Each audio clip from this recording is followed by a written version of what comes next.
All right. Hi, everybody. This is Matt Young. It is December 11th, 2020. Here is my slideshow for the week.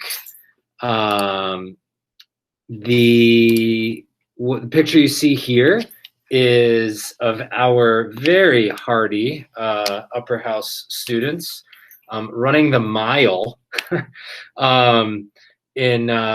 in some pretty cold temps. Really brave of everybody to get out there and run a mile for time in PE. Angie, Mrs. Ferrasi, and Mrs. Cuvedo have been doing a great job keeping the kids outside and safe and warm. It looked like they were having fun. I really wanted to get out there and join them. No, really, I did. But the timing didn't work out. Hopefully, I'll get another chance. But well done, all of our students that ran the mile in the cold weather this week.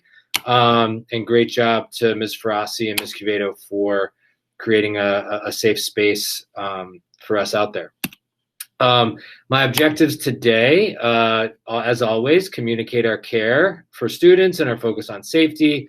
I really believe that communicating to you in this way helps reduce as much fear and anxiety as possible. And I'm also really trying hard to make sure we highlight the great examples of high quality, rigorous learning that are taking place in our building. As I have been saying all along, this continuing to remain open for in-person instruction is our responsibility as a whole community.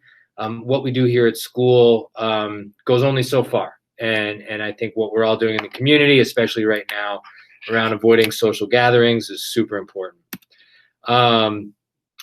As always, wear a mask, wash your hands often, practice physical distancing, stay home when you're sick, travel only when it's essential, and avoid multi-household gatherings.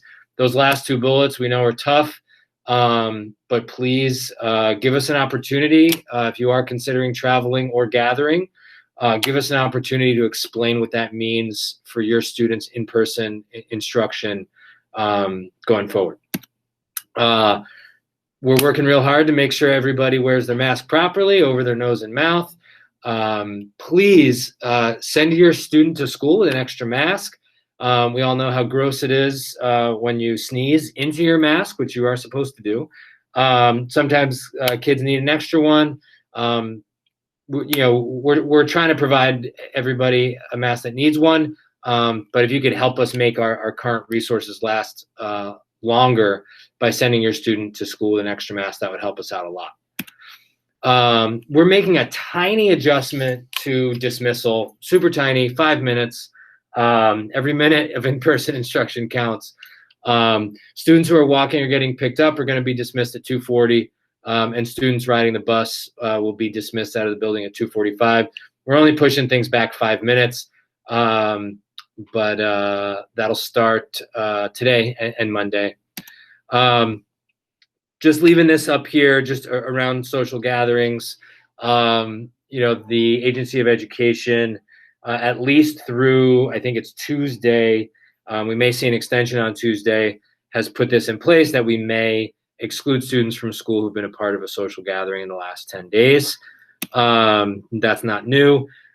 We started this week due to the disruption and the move to remote learning in Stowe for this week. We started this week with 6 members of our faculty having to be out on Monday and Tuesday.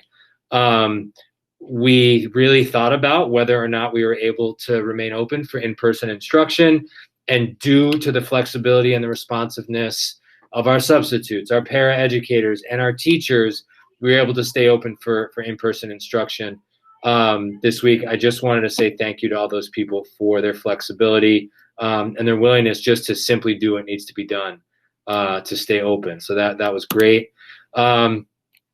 I really wanted to share a couple of examples of really cool learning taking place in our building. In our 7th grade humanities with Mrs. Magoon and Mrs. McDonald, they're working on describing the origin, function, and structure of governments, and they're using this process called negotiated curriculum, where the students pose questions and explore resources to come up with their own construction of what they want their learning to be within the learning target. And what I saw was students exploring some resources on the web and identifying which category, origin, function, or structure within government that they wanted to research. And it was really cool to see our students dig into that process, and I can't wait to see where it leads. I saw some really engaging stuff in our 5th grade Readers Workshop classes, using concrete words and phrases and sensory details to convey experiences and events precisely. And the teachers were using gingerbread houses and drawing to really get really zeroed in on details. And I really, paid attention to this quote at the bottom here that was, when we take note of the little details, we're paying close attention to our reading, and, getting kids focused on yummy things like icing and gumdrops was a really great way to pull those details out of them. So that was really cool. Just a reminder, coming up in a week and a half, December 23rd, it is a school day. It's a remote day. It's our last day before our winter break. We're going to try and do some celebratory things on that day, do a little movie watch party, send kids home with a little snack pack like you see here. This is Mr. Boudreau's prototype. He's very proud of his prototype. And so we're going to do some fun things.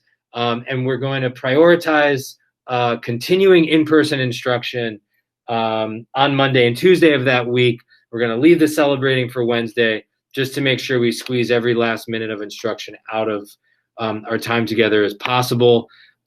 Stay tuned for more details. I'll have more details. I'll have the complete list of details on next Friday. As always, make sure you stay connected with us.